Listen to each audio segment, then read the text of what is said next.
Thank you. I thank the representative of Denmark for the statement, and I give the floor to the representative of Pakistan. Thank you, Mr. President. We welcome the participation of His Excellency Mr. Kamil Idris, Prime Minister of Sudan, amongst us today. We thank you, Mr. President, for convening this meeting at the request of Sudan, supported by several council members, including Pakistan, in the context of the grave and escalating security situation in the country. We thank ASG Khalid Khayari and Director Edem Vusornu of OCHA for the insightful briefings. We also take note of the remarks by the CSO representative, Mr. Hudson. As we heard from the briefers once again, Sudan's crisis is deepening, and the cost is being paid most acutely by the civilians. Even the United Nations peacekeepers have not been spared.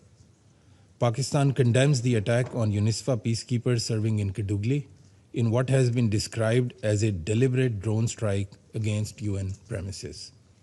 We convey our deepest condolences to the government and the people of Bangladesh and to the families of the 6 fallen peacekeepers and wish a swift recovery to those injured.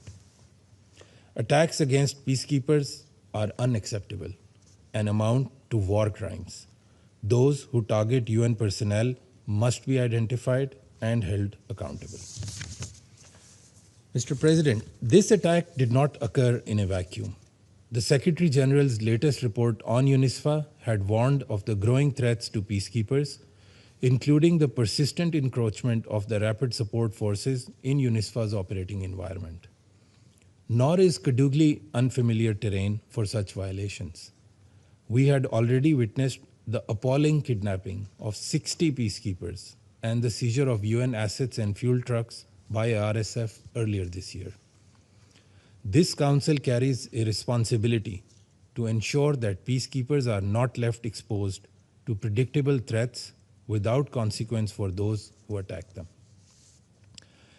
Mr. President, only last week we heard UN officials caution against the risk of Al-Fashir-type atrocities now happening in Kordofan, where RSF has been on a rampage, including killing of children in a kindergarten and attacks on schools and hospitals.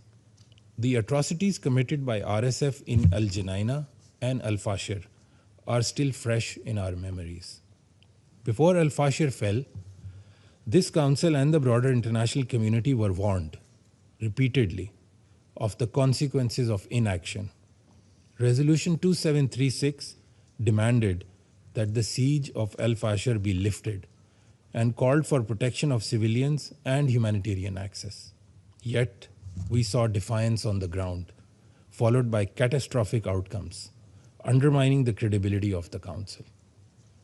The lessons from these massacres are clear.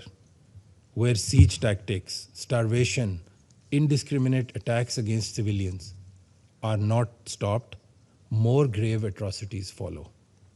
We cannot allow Kordofan to become the next chapter in the same tragedy.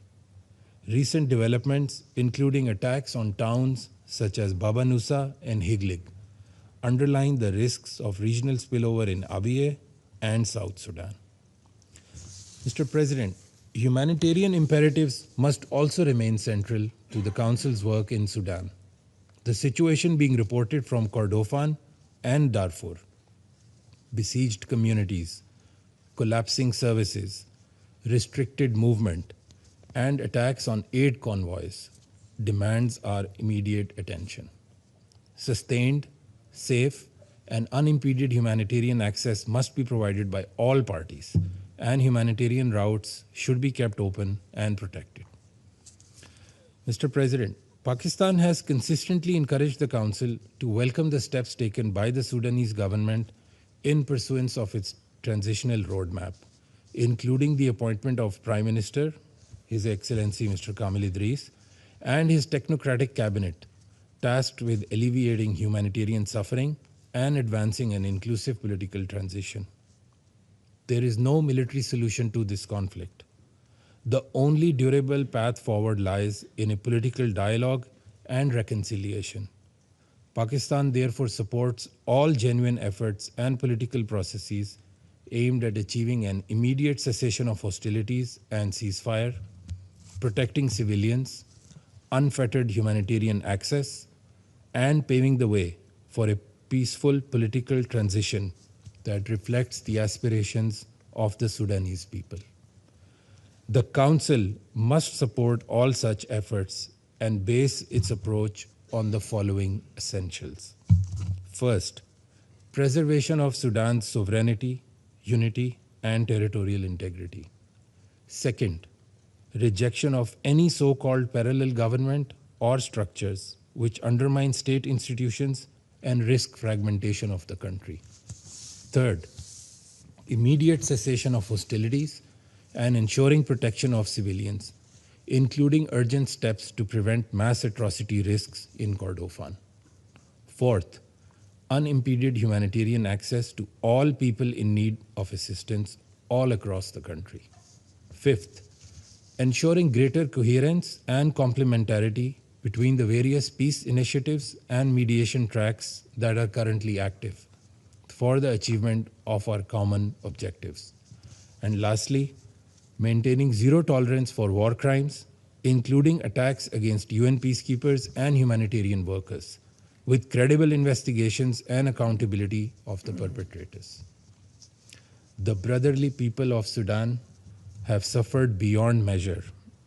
The guns must be silenced, hopes for a brighter future rekindled, with peace and normalcy visible on the horizon. The Council must fulfill its responsibility towards that end. Pakistan will continue to support all such endeavors. I thank you very much. I thank the representative of Pakistan for the statement, and I give the floor to the representative of the Russian Federation. Thank you, Mr.